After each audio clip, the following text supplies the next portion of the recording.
मुझे आईफोन चाहिए। अजय स्कूल से वापस आया। वह लिफ्ट में घुसा। तभी उसी के फ्लोर पर रहने वाला राकेश मिल गया। वह अजय के ही स्कूल में ही पढ़ता था। अजय ने पूछा, क्या हुआ, आज स्कूल नहीं गया? यह सुनकर राकेश बोला, मेरे पापा आज मुझे घूमने ले गए थे। और जानता है उन्होंने मुझे क्या दिया? यह कहकर उसने जेब से आईफोन निकाल कर दिखाया। अजय यह देखकर हैरान रह गया। अभी से आईफोन? मेरे पापा तो मुझे सिंपल सा फोन भी नहीं लेने देते। यह सुनकर राकेश हंसने लगा। किस दुनिया में रहते हो तुम लोग? आईफोन के बिना आज कर कुछ होता है? जिसके पास आईफोन नहीं, लोग उसे गरीब मानते हैं। कुछ ही देर में दोनों का फ्लोर आ गया। अजय अपने घर पहुंचा। वह आज बहुत परेशान था। सीधा अपने कमरे में चला गया। अजय संतोष जी और राधिका जी का इकलौता बेटा था। संतोष जी एक कंपनी में नौकरी करते थे। उनकी सैलरी से फ्लैट और गाड़ी की ईएमआई निकल जाती तो कुछ बचता ही नहीं था। बस किसी तरह गुजारा हो रहा था। इस अपार्टमेंट में शिफ्ट होते ही उनके खर्च डबल हो गए थे। स्टेटस के चक्कर में गाड़ी भी लेनी पड़ गई। राधिका जी अजय के कमरे में गई। क्या बात है बेटा, तबीयत ठीक नहीं है क्या? चल खाना खा ले। अजय ने लेटे लेटे ही जवाब दिया, मुझे भूख नहीं है। राधिका जी समझ गई कि किसी बात पर गुस्सा है। वो बोली, मुझे बता, बात क्या है? क्या स्कूल में किसी ने कुछ कह दिया? अजय उठकर बैठ गया। मम्मी, पता है, मेरे सारे दोस्तों के पास आईफोन है। बस एक राकेश के पास नहीं था। आज उसके पापा ने भी उसे आईफोन दिला दिया। अगर गरीब बनकर रहना था तो यहाँ आने की क्या जरूरत थी? राधिका जी को एक बार तो बहुत गुस्सा आया, लेकिन फिर भी उन्होंने बात को संभालते हुए कहा, बेटा, ऐसा नहीं कहते।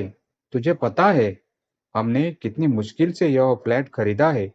उसकी ईएमआई, गाड़ी की ईएमआई, इसके बाद बहुत मुश्किल से घर का खर्च चल पाता है। अजय रूठ कर बैठा था। वह बोला, बस यही सब बहाने लगाते रहो। पापा को बोलिए ना, कोई बड़ी कंपनी ढूंढ ले जहां अच्छी सैलरी मिले। राधिका जी को अब गुस्सा आ गया था। हाँ, तुझे लगता है तेरे पापा जानबूझकर कम सैलरी की नौकरी कर रहे हैं? जानता भी है, कुछ बड़ी कंपनी से हर दिन लोग निकाले जा रहे हैं। और हाँ, कान खोल कर सुन ले, कोई आईफोन नहीं आ रहा है। तेरे स्कूल की फीस भर रहे हैं, वही काफी है। अपनी पढ़ाई कर, इन सब चक्करों में मत पड़। मम्मी को गुस्से में देखकर एक बार अजय को लगा कि अगर ज्यादा बोला तो मम्मी मारना भी शुरू कर देगी। इसीलिए वह चुप हो गया और मुंह फेर कर सो गया। शाम को संतोष जी घर आए। अजय, ये मैं क्या सुन रहा हूँ? आज तुम फिर से आईफोन की जिद पकड़कर बैठ गए। मैं तुम्हें आईफोन नहीं दिलवा सकता। हाँ, जब तुम स्कूल खत्म कर लोगे तो एक सस्ता सा फोन तुम्हें मिल जाएगा। इससे ज्यादा की उम्मीद मुझसे मत रखना। पापा, आपको पता है, जिस सोसाइटी में आप हमें ले आए हो, वहाँ और मेरे स्कूल में सबके पास आईफोन है। सब मुझसे अच्छे कपड़े पहनते हैं। सबके पास बाइक है। हमें यहाँ आना ही नहीं चाहिए था। संतोष ने अजय को अच्छे से डांट कर समझा दिया। तब से अजय उनसे कम ही बात करता था। एक दिन संतोष जी सुबह सोकर उठे तो उन्होंने देखा अजय घर पर नहीं है। संतोष जी उसे ढूंढने गए, लेकिन वह कहीं नहीं मिला। वे घर आए तो राधिका जी बैठी रो रही थी। उन्होंने एक खत संतोष जी को पकड़ा दिया। उसमें लिखा था, पापा, मैं घर छोड़कर जा रहा हूँ। मैं अब कुछ बनकर ही वापस लौटूंगा। एक एक चीज के लिए मन मारकर मैं नहीं रह सकता। संतोष जी सिर पकड़कर पलंग पर बैठ गए। इधर अजय ट्रेन पकड़कर सीधा मुंबई पहुंच गया। उसे यकीन था कि एक दिन वह बड़ा आदमी बन जाएगा। स्टेशन से बाहर आते ही चारों तरफ भीड़ दिख रही थी। अजय एक होटल के सामने से गुजरा। उसे भूख लगी थी। वह उस होटल में गया।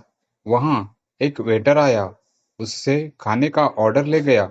कुछ देर में एक कमजोर सा आदमी, जिसकी उम्र लगभग 45 साल की थी, खाना टेबल पर लगा गया।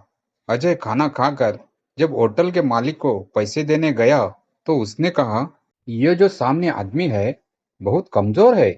इसे हटाकर किसी ढंग के मजबूत आदमी को काम पर रखो।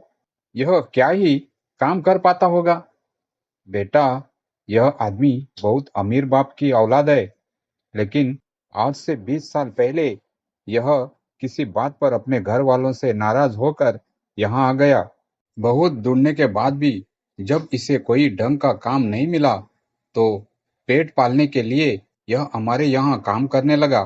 कुछ साल बाद यह वापस अपने घर गया, लेकिन तब तक इसके माता पिता इसे याद करते करते मर गए थे। सारी संपत्ति पर इसके रिश्तेदारों ने कब्जा कर लिया था। फिर यह वापस यही आ गया। तब से चुपचाप काम करता रहता है।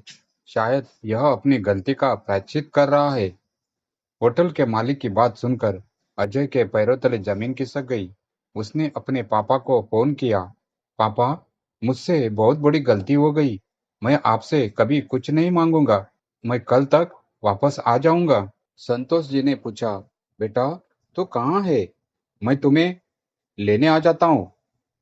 नहीं नहीं पापा, बस मैं आ रहा हूँ, कहकर अजय ने फोन काट दिया। रात की ट्रेन पकड़कर वह घर के लिए रवाना हो गया। जीवन का वो सबक जो उसके पापा उसे न सिखा पाए, उसने ठोकर खाकर जान लिया था। तो दोस्तों, आपको ये कहानी कैसी लगी कमेंट करके जरूर बताइए। कहानी अच्छी लगी हो तो प्लीज वीडियो को लाइक करें, शेयर करें और हमारे चैनल कहानी कुंज वॉइस को सब्सक्राइब जरूर करें। Thank you.